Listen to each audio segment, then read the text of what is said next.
Hey, what's up, guys? Welcome back. So today I wanted to go over RCV axle installation, and specifically on the live axle, or spindle and wheel bearing and hub assembly on the older style Dana 30, Dana 44.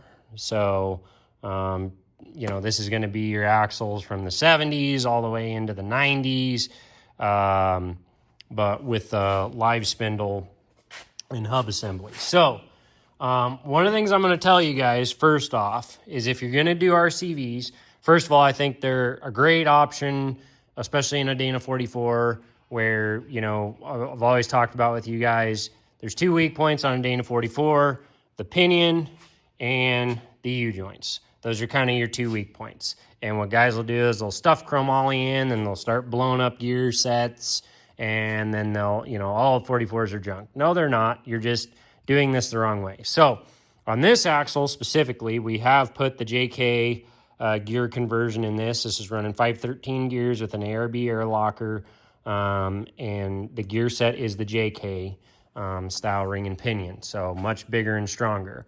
And then also putting in the RCVs in this axle will, in my opinion, handle 37s, if not 40-inch tall tires if you really, really wanted to.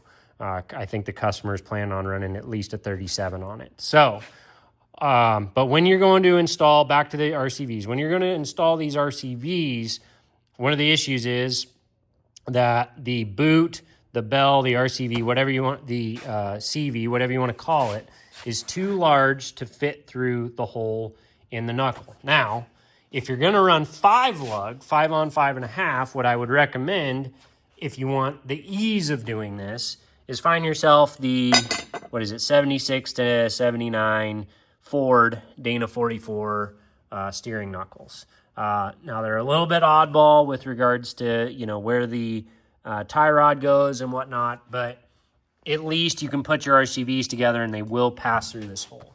So, since they will not pass through, how do you get these things in there? How do you get it all installed? Well, they come in multiple pieces where you have your inner shaft, then you have the CV, and then you have your outer shaft. So it's three different, really three different pieces. So the way RCV, or there's a couple different videos out there of how to do this. One of them is you install the boot, install your inner shaft, and with the knuckle off, you I'll kind of try and show you this, but you're kind of having to go in at an angle, pinch this down to try and squeeze the whole thing up, and you're doing so with this, with the CV and the outer stub shaft installed. I tried to do that. I just thought it was, I guess you would say, overly time-consuming and just really too much of a pain. Also, real quick, one of the things you're going to want to do is, usually on this lower ball joint, you have a little bit sticking up. There's a little, couple threads sticking up. You're going to have to get that flush. You're going to have to cut that off and get that flush so you don't tear this boot up. But what I did is I installed the knuckle, torqued everything down, so this is torqued down to spec. And then what I did was install the boot, after you do all of, I'll back up here just a second. So I'll show you here is the grinding that I did to try and open this up, because this is what you're probably going to want to do. Is there's a ton of excess material on this knuckle and right here on the inner C. So this is on the back side is the way you're going to want to do this.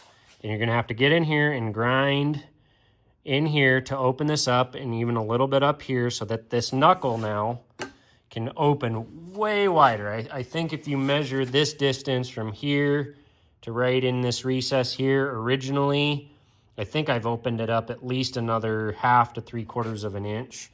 And why you do that is you install your boot, you install your inner axle shaft, and then you can get this guy in there. And if you can see it, you can see that the CV is actually turned slightly.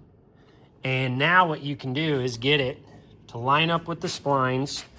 Grab myself a pry bar here. And now there you go. It's kind of moving on there. And again, it's enough in place, and I also ground a little bit in here. But now you can fish it a little bit. You're probably gonna have to turn the yoke to make the splines line up. But that is how you're gonna get RCVs into the older style 44 and 30 axles. If you guys have any more questions, leave them in the comments below. And also like, subscribe, share these, and we'll catch you on the next one.